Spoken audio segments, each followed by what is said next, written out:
We're going to call the May 12th Transportation Committee meeting to order. Madam Chairman, I think everybody's here, but who are we missing? Mr. Lohr. Chris Lohr is absent. Everybody else present.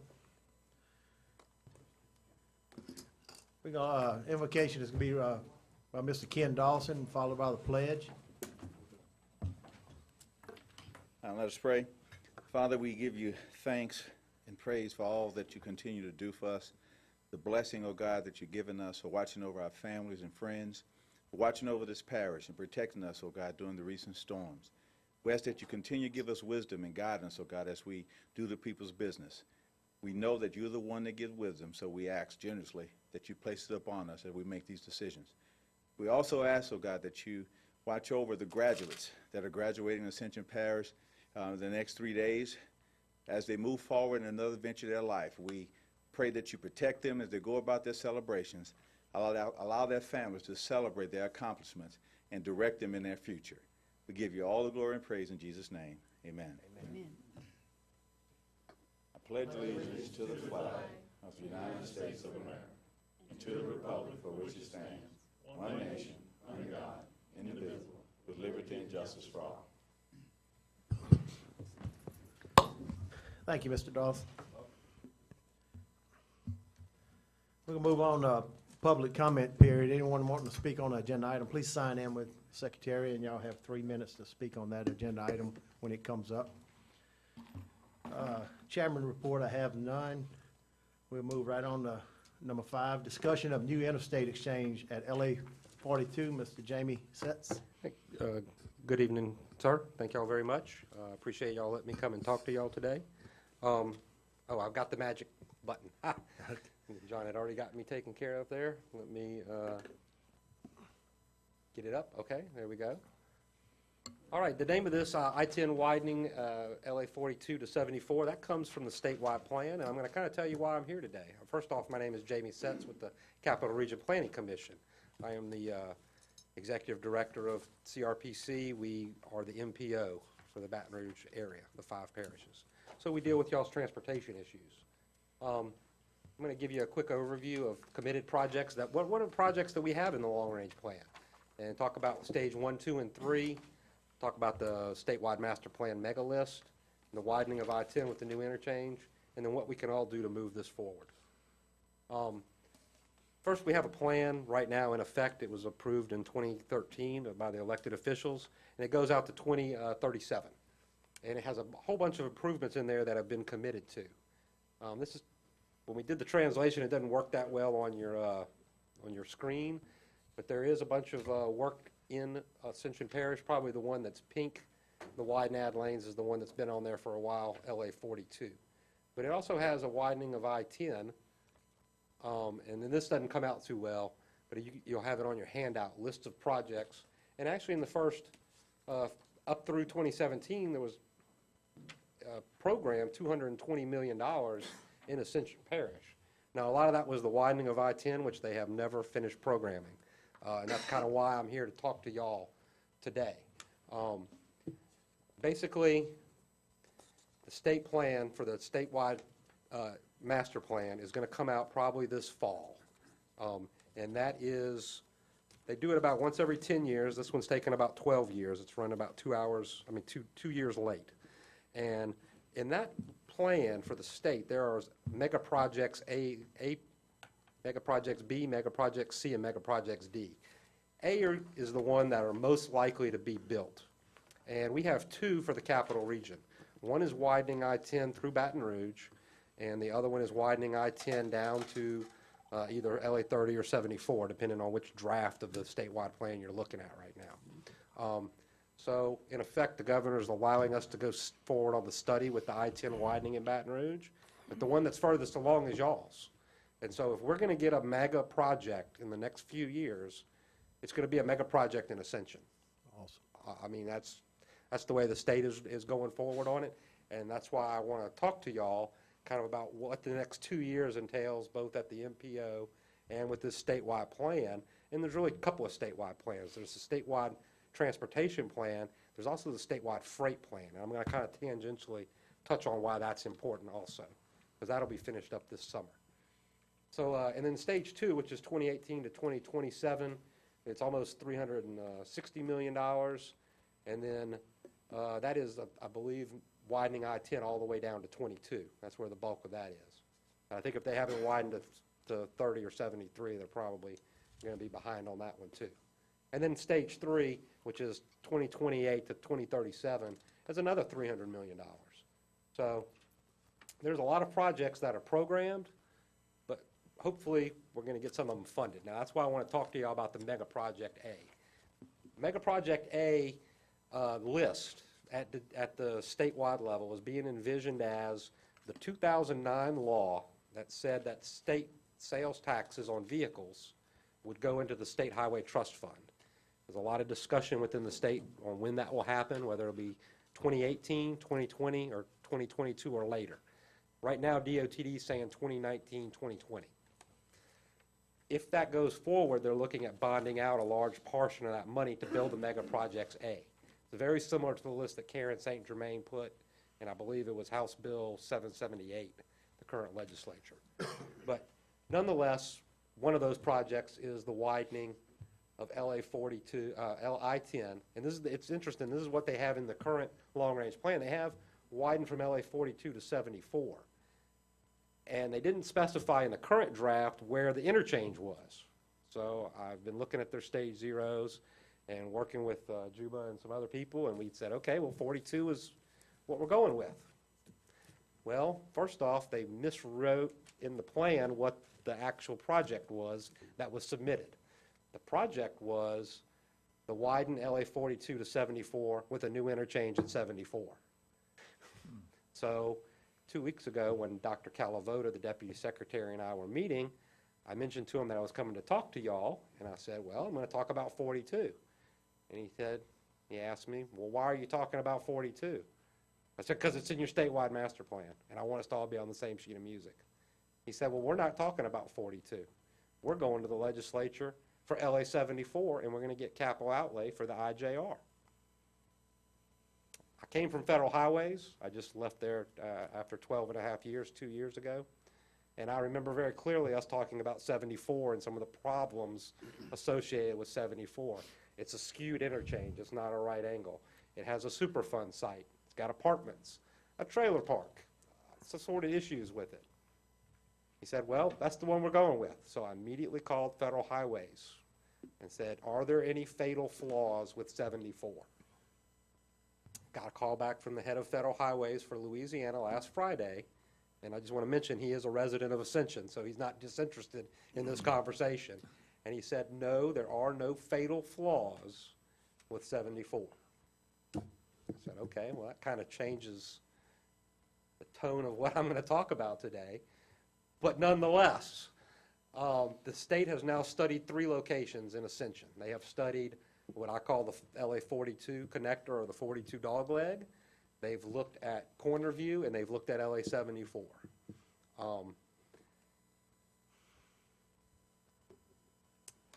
This is how the process moves forward, and I think this is important for us to have a couple of years to look at this, and this is kind of why the MPO's timeline is important in addition to what the state's been doing.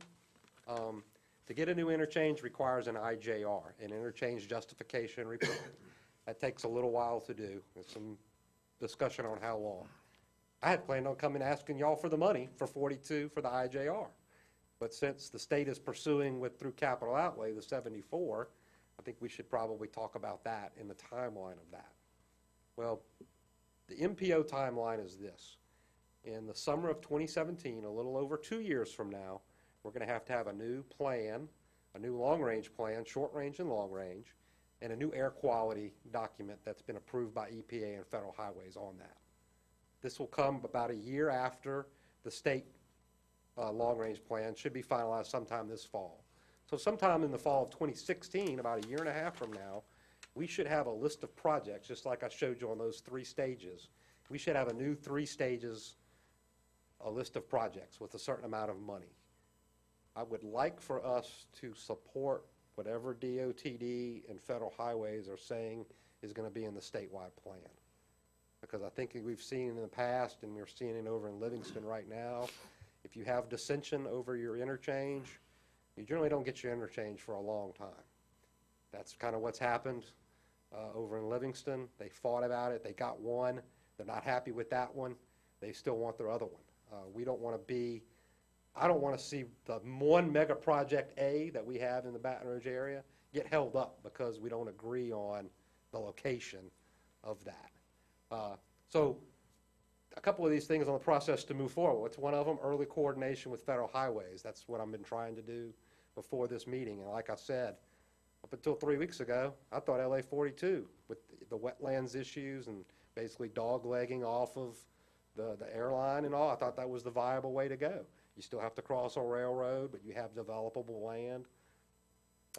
Apparently that's not the way the state wants to go with that.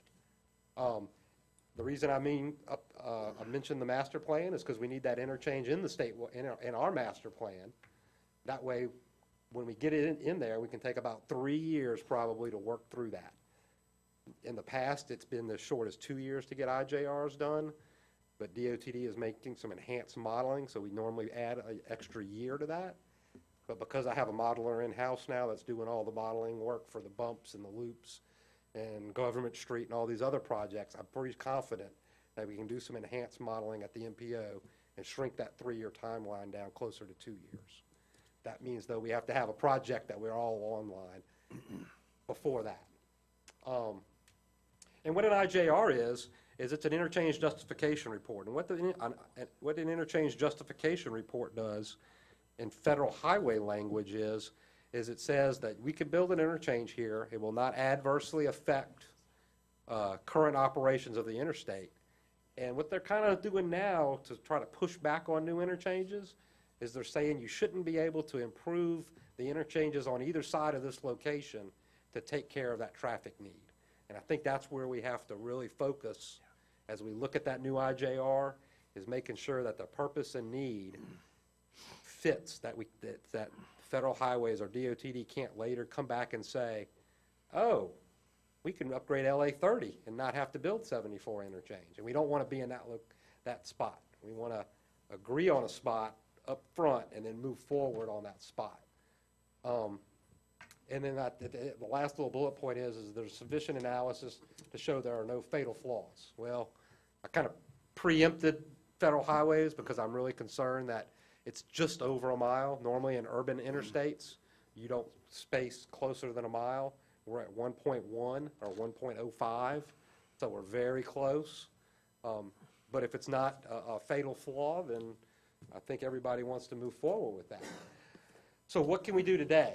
I guess we're going to have to work with DOTD and y'all and the feds to agree on a location because, like I said, I thought I was coming here today to talk about 42, and the state is adamant that they want 74. And what's interesting, Tommy, is nobody mentioned Corner View. I mean, well, the thing is we got a Juba report with 74, and we got one with 42, but we haven't found one for Corner View. And so I don't know if that's being talked about at the state level, Tommy. I think that's part of the problem. Let me interject at this point and say that last Friday morning, I met with the entire delegation, okay, in Gabria, and plant managers from the area to discuss Highway 30 and other projects that would hopefully affect the traffic problems that we do have. When I went in the meeting, I was dead set on Corner View because that's what I thought, just from my point of view, looking at the intersection, it would be less problems. It would drop the traffic further down from the school area, and the intersection would be a little bit further out. But at that meeting, we discussed it as a group, and basically the consensus was that everybody was going to pull for 74, that we'd all be on one page and go that way. Wouldn't be any dissension among any of our delegation. So that's the way it was decided. That's the way it is going to go. and we all going to support Highway 74 interchange. As far as I'm concerned, now the council may have a different view, but Well, I was kind of surprised that 74 didn't have a fatal flaw. I really thought that the Superfund site, but Dr. Calavota said they'll build a clover leaf around that Superfund site, so technically never touch it. Yep. And I was like, okay, well, that's an innovative method, but it's also probably a little expensive. You're going to get a geometry. It's probably not a good spiral.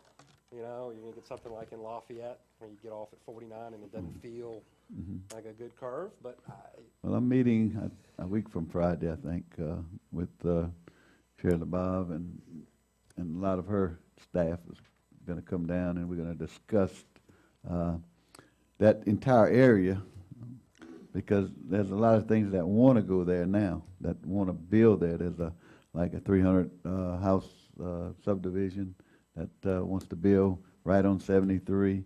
There's a Walgreen that's definitely going to come where the red light is, right when you come right off the interstate, Brewer Road, Seabrewer Road. And now they're talking about a full-blown, all-out Walmart, a super Walmart in that area.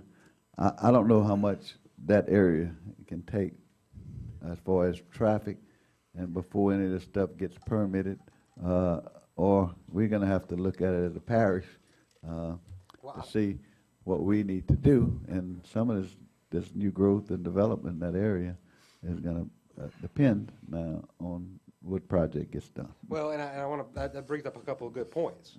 First off, I think one of the reasons that 74 got kind of pushed by DOTD was it already has an overpass. So that reduces the cost of the interchange. And the legislature is very sensitive to that cost. Secondly, well, two more points. Secondly, I think that the industry wants another route to the interstate. Okay, they've seen the handwriting on the wall that this Nicholson corridor, Street Smarts, is going in between LSU and downtown Baton Rouge, is going to make that so they can't run to the bridge that way to I-10. So they're looking at somewhere else to go, and they're going to be looking probably at 74. But that brings up the third point, and Jason had brought this up years ago when he worked for East Baton Rouge. And normally people put a dollar amount on the interstate. But what they fail to understand is you normally, for every dollar you spend on the interstate, you need to spend $1 on your arterial network getting to and from that interstate to really make that improvement on the interstate work. So don't think that you're lowballing that number just because you see the interchange and you think, oh, that's the number. No, because now you got to do things to 74 or to 621 and everything else that touches people going to and from that interstate. So sometimes DOT just looks at the interstate number and thinks that's it, but it's really not. You know, people throw out the widening in town, $250,000 or 250 or 500. That gap is how much do you do on College and Acadian and Bluebonnet and Perkins. And that's where the number really blows up. This discussions the other morning would actually take a road and take it straight to Gold Place Road, straight through. That's about a $300 or $400 million project there. But, Wow. you know, I don't know. That's long range, I would think. That would have to be added Well, I from think that interchange. I think y'all's project is the furthest along in the mega projects because it's the only one we have in the capital region. So by default, your project's going to be the one moving forward. I have to come push it because I have nothing else. Right. Does that make sense to y'all? Yeah. I mean, that's why I'm here, because I in a year and a half, I'm going to come to my MPO, my elected officials, with a plan that says for the next 25 years, this is how y'all want to stage y'all's transportation improvements. Correct. And we shouldn't be arguing over Right. an interchange at that point in time. Yeah. It's going to signal to the feds that we don't know. Correct. And what they've always done in DOTD is when we don't know what we want to do in Baton Rouge, how to widen I-10, they don't do it. They go somewhere else. And that money has gone somewhere else. Correct. Ms. Terry? Yeah, Jamie, thank you. Welcome you here. I'm thrilled to have you here. We've been talking for 2 years now, you and I, about what was in the best interest of the people in District 8, where both, you know, where the 73 interchange and the 74 interchange are located. And, you know, certainly, as their representative, I'll commit that we will do everything we can do to ensure that interchange gets built, if it is determined that it is indeed the right place for it to be, and that all considerations have been given to other spots. so that, not just that somebody didn't think about it. but Right. That they didn't, Well, I think this one's been thought about a lot, and actually Right. it's kind of like how to get around some of these Right. issues. Because normally, let me tell you why Federal Highways doesn't like a mile between your interchanges. Because when the time they build that the on-ramp currently to 73 to get on, and the off-ramp for 74, you're gonna have only about 2,000 feet between those. About 3/10 of a mile, a third of a mile, a little fourth of a mile, 4/10. So it's almost like you might as well just build a lane between those two. And that's what Federal Highways doesn't like. Think about it when you're coming I-12 and you're taking I-10 in town, and what do you do in the morning? You merge with that traffic on Essen, getting at the Essen off-ramp. They hate those, they don't want them. So what they would like to see is if you really wanted to make 74 an interchange, you pull half of 73 over to 74, the eastern half. And then you have a frontage road between them. But you can't have that collector distributor road because you got a Superfund site and an apartment complex on each side. So Right. you can't stretch that frontage road to 621. And so that inhibits that. Probably would be the more acceptable solution to Federal Highways, but it's not. It just can't work technically on the ground. that was gonna be my question. When you point out what you saw, having worked for Federal Highways for a number of years as fatal flaws and why we began to discuss other interchanges, specifically Cornerview. I know they say now that that's not a fatal flaw, but I think you believe I that think that it's was a going to be fatal flaw. it might be a delay flaw. You Right. see, just because it's fatal doesn't mean it's not a delay. Right. So if we get down the road, we're halfway there, say, 4 years from now, and all of a sudden the Superfund site rears its head and everybody starts realizing that there are some real serious flaws here in this intersection. Can we change horses then? Yes, and you incur a time penalty is what you do. Right.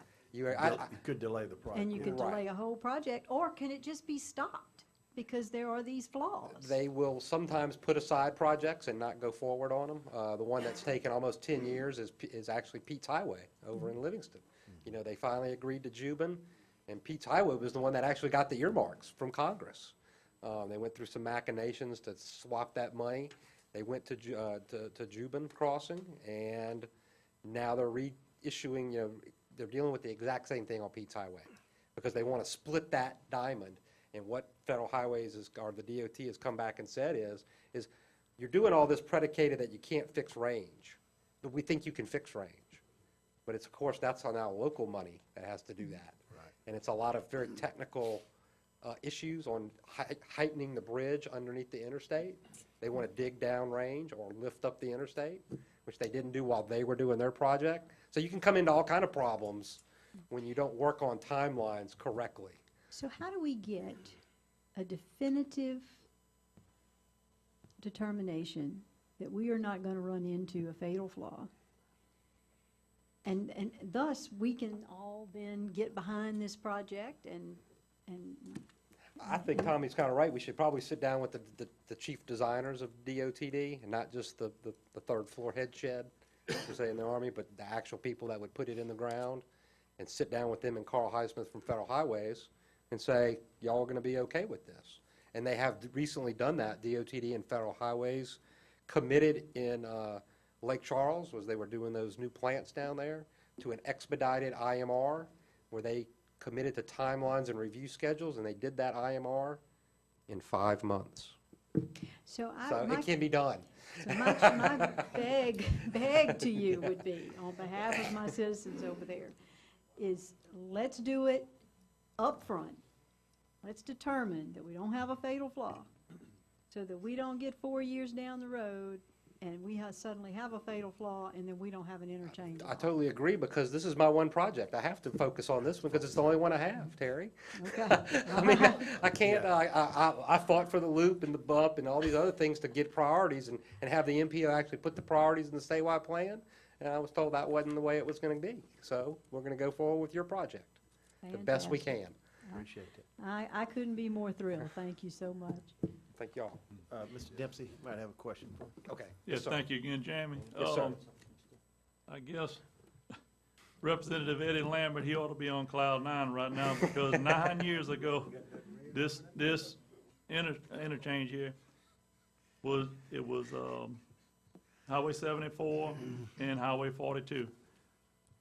And they ended up something, yeah, it got pulled out. It was one thing, or like you said, all these flaws, different things. But, hey, look, if we need to get behind one, this is one we need to get with. Well, the other ones had issues too, except for Cornerview, which nobody has ever talked about. But the 42 was in wetlands. I think Cornerview has some wetlands, but, you know, that's probably everywhere in Louisiana. I'm not gonna do any interchange without impacting wetlands. I guess the big thing here is done went from Highway 42.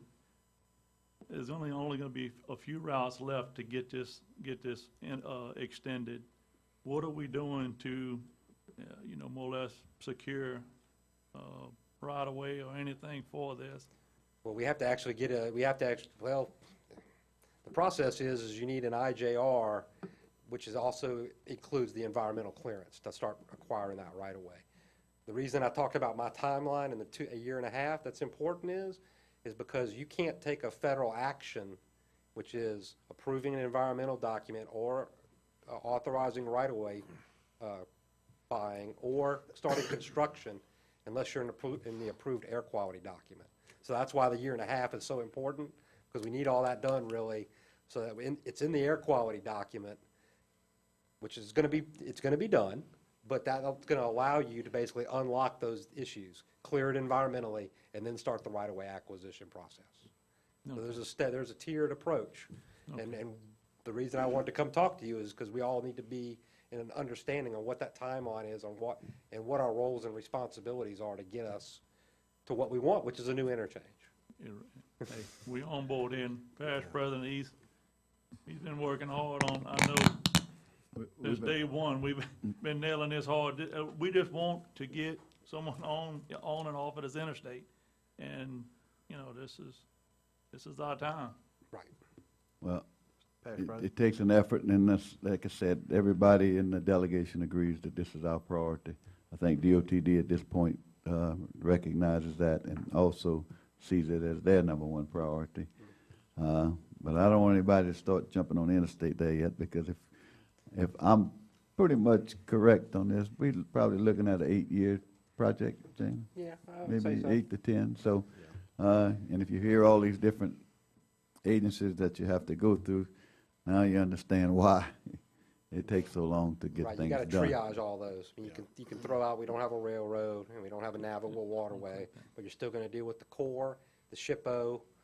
You know, they're gonna look for cemeteries, they're gonna look for historic properties, they're gonna look for endangered species, and any of those can throw you in just a world of hurt. But anyway, the good thing is that the state recognizes at this point that Ascension Parish is of vital importance, and they know that this area is going to be probably the fastest growing area in this area for the next 10 years, and looking at a population of well over 200,000 people in the next 20 years. Yes. So Projected. anyway, projections, and they have all those projections, and MPO also agrees that this is where the action's going to be, and this is where the infrastructure needs to be put down. So, and I appreciate that, and I appreciate what you do. Thanks. Yeah, and I think you're gonna get a census from the board, whichever project is there, we're gonna back it, 100%. Yes, sir. I see no reason not to, Yeah, I think we just Because we're all gonna need to get be a on project, board. That's what I committed to federal highways. Any project is, something that can relieve some of our side roads to get to the interstate. I think Dempsey had one more question. Yes, for sir. you, Jamie, Mr. Terry. and this was, like I said, about 9 years ago we met. Was it $2 million a mile? What does it cost to, What, widening interstate? yeah? If you go inside the right-of-way on the interior lane, it's about $5 million a mile right now. Good. It's- That's pretty So cheap. it's- It's probably closer to 7 really by the time you start throwing those bridges on there. That Uh-huh. you get every a mile or so. I It gets think more to 7 or 8 million the a mile. report that Humanum did, it's about 24 million at that time, but now I would think if they're going to put these ramps and flybys and things like that, you're probably looking 35 to 45 million now. It's getting much more expensive. It is, yeah. I would just, The problem is, what we said at Federal Highways, as soon as the recession hit, we should have been buying right away. We should have been spending no more money on anything but right away, and then start construction now. That's probably what should have been done when right away was cheap. I think Ms. Terry had one more. Yes, ma'am. So my other question was about the widening. what's the timeline on that, and what do we need to do to? Because I don't know where that's what would at. help all of us. That was in the tip. It's supposed to have been completed by 2017, and it's obviously not going to happen because they haven't announced that it's being let, so I'm not sure where that is. I'll have to come back and tell y'all and Okay, find second out. question, what do we need to do in our planning department with roads to be ready 8 years from now? I think a couple of things. First off, as they go for the IJR money, make sure they actually get it, so they don't get to tell you, oh, we'll come back next year and we'll try and get it again. That's step one. Make sure you get the money to start the IJR, because otherwise you just waited another year. Secondly, as we do our long-range plan, we're going to have a lot more enhanced planning from the CRPC side, where we're going to come out and look at land use with all the council persons, and we're going to sit down and look at where your growth potentials are, and we're going to make sure that your land use is reflected in the regional plan, because I don't think that was done in the past. No. DOTD used to hire consultants to do the plan, and I don't think they came out here and talked to y'all about growth rates. I know they didn't, because in the previous plan, it was 1.5% growth annual. Now it's 2.5. I don't know how that changes in 5 years so anyway, Yeah. we're going to be a lot more involved with you in validating what our growth assumptions are. Because that's where traffic comes from, is the growth assumption. And if you don't have a good one, or we don't have the same one, then we're going to have disagreements over the right course of action going forward. So what do you know about what we can do on Highway 73 in front of my two schools? You know, it's funny that you mentioned that. When I worked for the state highway department from 1999 to 2002, January 2002, me and the other traffic engineer from planning went out and sat underneath the oak tree at 73 and 74 and watched, this is before any of that widening was done, and watched the truckers and everybody pull around everybody and almost kill everybody on the shoulders. We sat out there taking turning movements one afternoon, and I remember that very well. And when I go by there now and see the bank with the oak tree, I think, oh yeah, I sat underneath that tree 15 years ago. And we probably need to start widening that. What we've also looked at is the safe routes to school. I know you talked about that, and so we're Yes. going to be looking at maybe getting some enhanced signals and lights and markers around the school zones in the near future. But as we do this long-range plan, we need to talk about, long-range plans are not us telling you what you're going to get. It's you telling us what you want, and then we fold it all into a regional vision. And so if y'all want complete street in front of your high school, then we'll probably move forward with a complete street. If you want another lane, you'll get another lane over time, Yeah, if that's well, what you want. You know that I won't need safe walks to school. Yes. I have too many children walking and crossing the road there. I mean, we need that very badly before we have a tragedy in that region. And as you pointed out, and this is my concern about the 74 interchange, is all that traffic comes up to that 73, 74 intersection. Yes. And when that becomes another way to the interstate, that won't be less, I promise you. Right. It'll be even more. So unless we do something significant at 73 and 74 at the interchange, you're still not going to be able to get to the interstate. You're going to be Yeah. backed up all the way to Corner View, which is where they're backed up to now. So it's, or beyond Corner View, because they're backed up to Corner View now. Well, supposedly when they start doing IJRs, they look at queuing links along all your subsidiary roads and all, and take those kind of things into account. I hope they do. We'll make sure as we move forward on IJR, yeah, we'll be looking at that. Thank you so much. Thank you all. Jamie, I believe that's all the questions we have. Thank you, Jamie. Again, we appreciate you coming here tonight. Thank you, and giving I'll us come a back little anytime update. y'all want me to, if y'all want to talk more about this. And as we start the planning process, probably in the next few months, I'm going to talk to y'all about how that's going to work. We It appreciate might not be that. at the Transportation Council, it might be at a general meeting. Sounds good. Sure. Thank y'all Appreciate it very much, again. sir. Thank y'all. Thank you. Good night.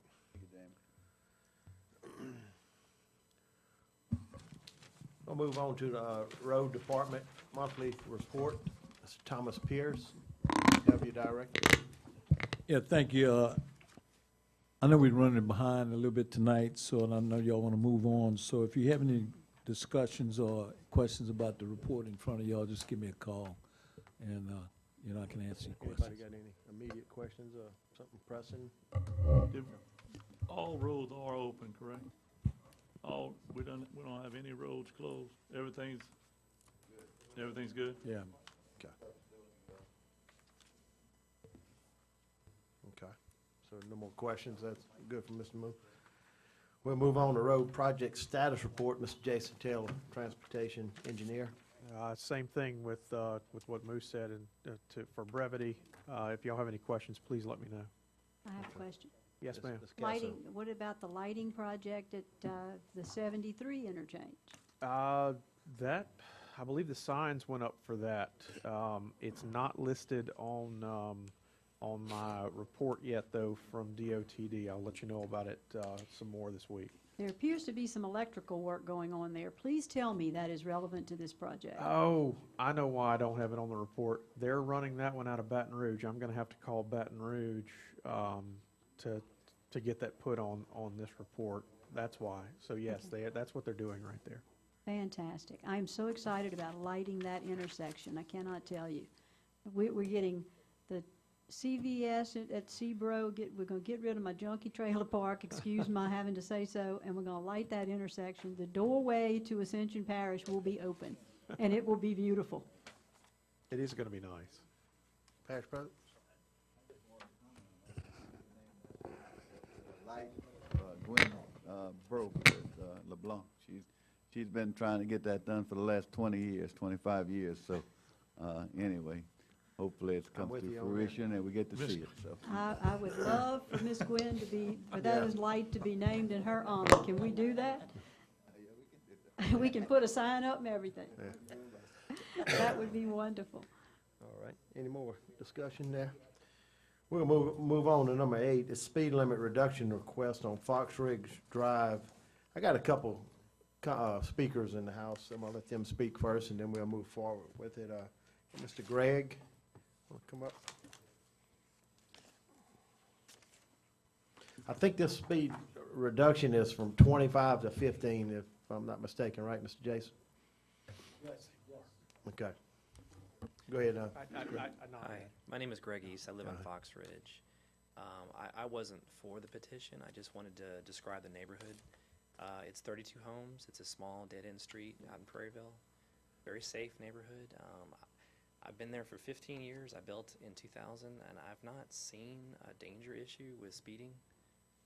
In that time, there's never been an incident or an accident, children hurt. I mean, I was approached for the petition, and they're trying to sell it as a safety issue, and I just feel like I've taught my kids safety as far as playing. I'm always supervising in the front. Other people that I've known whose kids have grown up in the neighborhood, that's the way they've raised them, and so that we feel like it's not necessary. I just wanted to speak out and let you know that it's a safe neighborhood. It's not like there's lots of speeding going on or anything to be concerned with. Okay. Appreciate it, Mr. Gregg. Okay, you're welcome. Next speaker was Mr. Preston Bennett.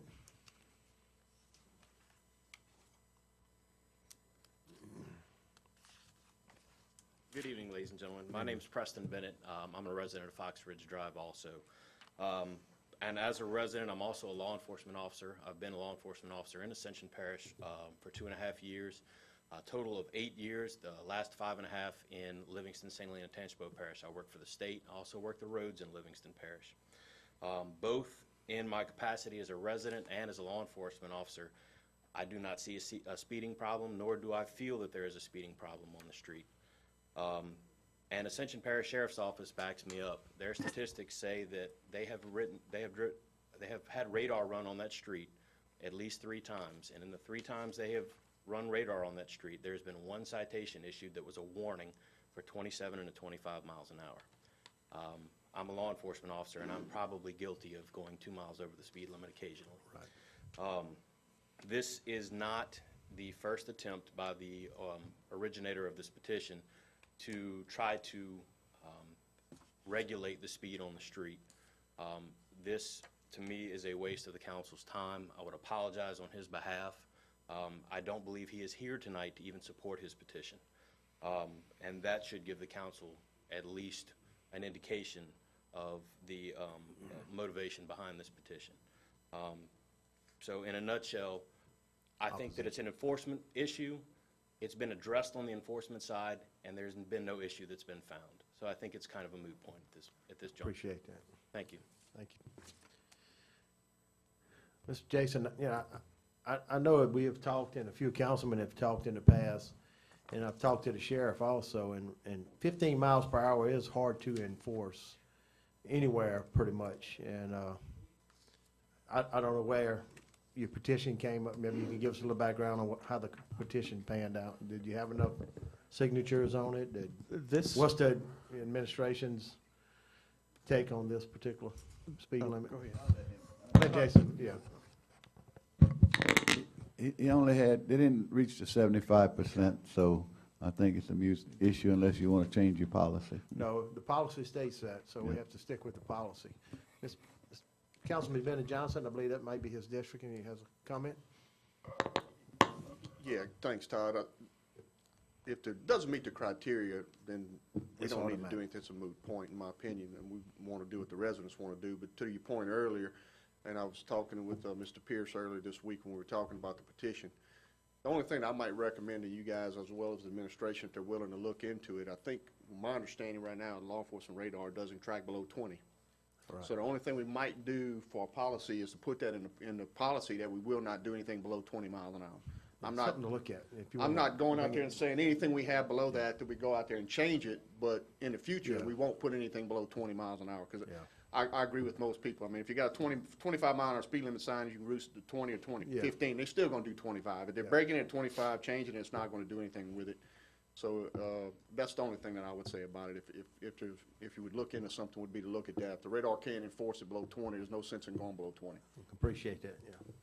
Mr. Dempsey, Lambert. Mr. Chairman, and also if we want to possibly look at the rumble strips to help them, I tell you, I have them on Merritt Evans Road, and it's definitely helped. So Right at the I stop know sign. this is just 32 lots, but it would help if they want that. Yeah. Okay.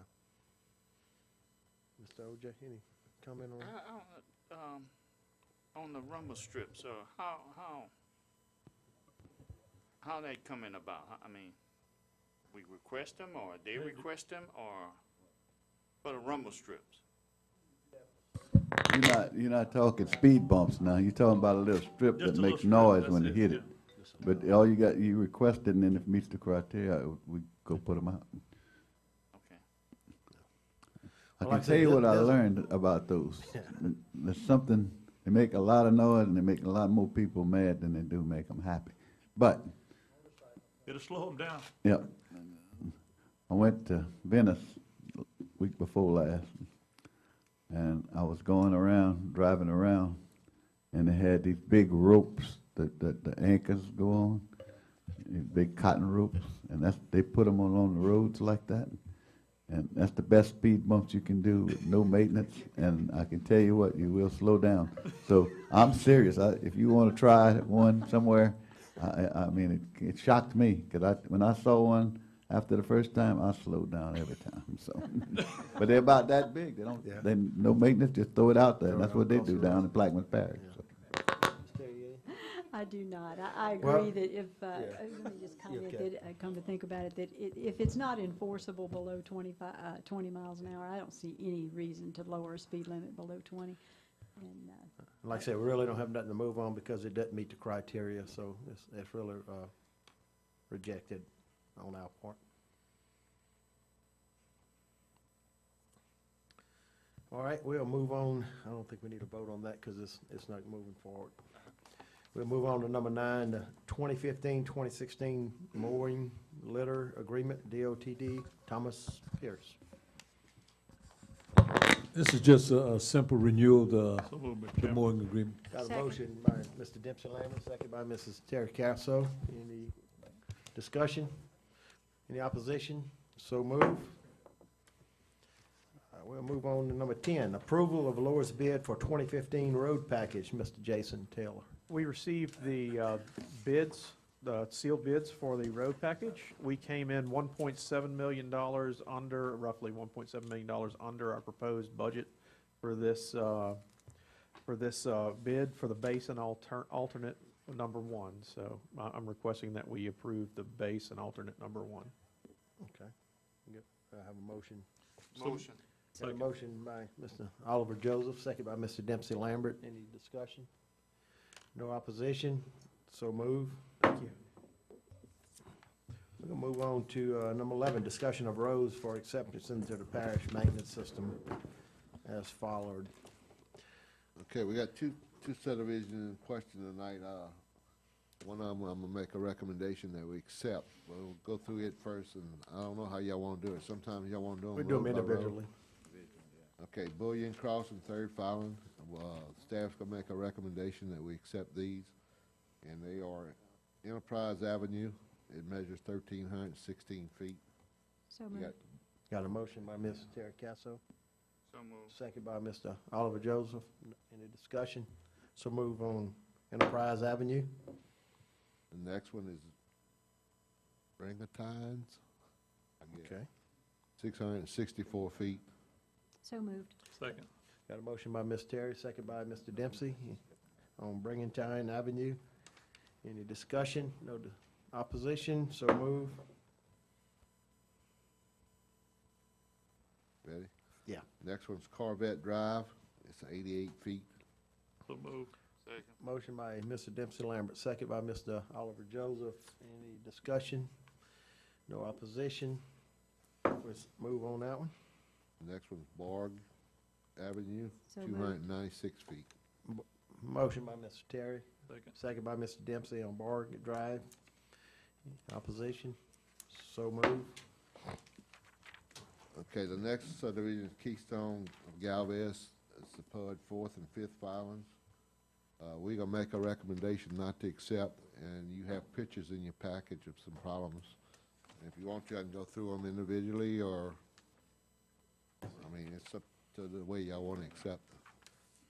You wanna do them individual? I mean, we're gonna deny the whole You subdivision. divide the whole, I'd rather just go ahead and make a motion Okay. and then, wait till you start getting. Okay, some of the problems we got a section of curb that's failed. Okay. It's about 1.5 inches below the asphalt, and it's holding water pretty bad. We got another section of curb in the subdivision that is rolling away from the asphalt. It's about a 5/8 inch crack for a pretty good section. And we got a lot of cracking in the roadway that normally, when we take roads in, if they're tight, we don't make them do anything. But if they're wide enough where moisture could get down to the roadbed, we make them seal it. So based So on the moved, facts of Chairman. the problems, we deny them. Okay, we have a motion to deny by Mr. Dempsey Second. Lambert, second by Mrs. Terry Casso. Any more discussion on this issue? Yes. OJ? Are we giving them a time limit to improve this or to repair? I was asked that question earlier today. We had procedures set up years ago that we've been following. And the bond, if it's placed for a 1-year maintenance bond, we normally go inspect the month before this meeting here. And we put a report together to bring it to you the month before the bond runs out. Sometimes that falls where they get 2.5, 3 weeks to do it. Sometimes it falls where they get a whole month to do it, depending on when the bond was signed. But I mean, this one, the one that we denied tonight, they got about 2.5 weeks to make a motion to get something done. I mean, we can, in the past, they put a hold on a bond, That's the and it next gives question. them time, but there's a lot of ways they look at it. So I guess that would be a legal The question. bond is the only protection we have on. Right. Okay. We have a motion and a second. No more discussion. So- Ms. Terry? I just need to understand this issue of the bond.